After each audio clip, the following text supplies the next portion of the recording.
Top quality और consistent performance के लिए सिर्फ सिल्वर पंप्स। टॉप क्वालिटी और कंसिस्टेंट परफॉर्मेंस के लिए सिर्फ सिल्वर पंप्स, नाम याद रखना। जम्मू काश्मीरमधील पहलगाम येथे दहशतवाद्यांनी पर्यटकांवर हल्ला केल्यानंतर या घटनेचे संपूर्ण राज्यात पडसाद उमटताना पाहायला मिळतं आहे आणि सकल हिंदू समाज आक्रमक झाल्याचं पाहायला मिळतं आहे। जळगाव शहरामध्ये याच घटनेच्या पार्श्वभूमीवर आज कडकडीत बंद या ठिकाणी पाळण्यात आलेला आहे आणि सर्व दुकानं असतील, व्यवसाय असतील, या ठिकाणी बंद ठेवण्यात आल्याचं आपल्याला पाहायला मिळतं आहे।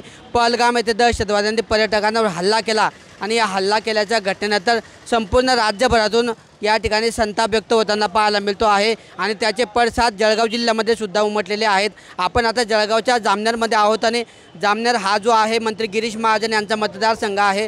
या मतदारसंघामध्ये या ठिकाणी जी आहे आज त्या घटनेच्या पार्श्वभूमीवर त्या पहलगाम येथील दहशतवादी हल्ल्याच्या निषेधार्थ या ठिकाणी कडकडीत बंद या ठिकाणी पाळण्यात आलेला आहे। हा जामनेरचा मध्यवर्ती चौक आहे, याला आठवडे बाजार चौक आपण असं म्हणतो आणि या आठवडे बाजारातील संपूर्ण दुकानं जी आहेत आज या ठिकाणी बंद असताना पाहायला मिळत आहेत। संपूर्ण दुकानं जी आहेत ती या ठिकाणी सकाळपासून उघडलेली नाहीत, सर्व दुकानं जी आहेत या ठिकाणी कुलूपबंद आहे। त्यामुळे हा वर्दळीचा समजला जाणारा आठवडे बाजार आज या ठिकाणी शुकशुकाट पाहायला मिळतो आहे।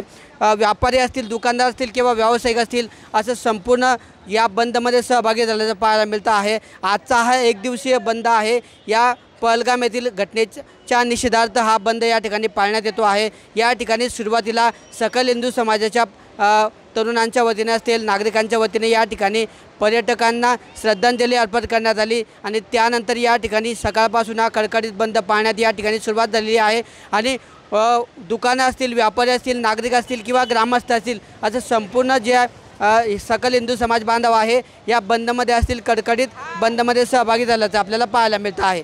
किशोर पाटील, TV9 मराठी, जळगाव।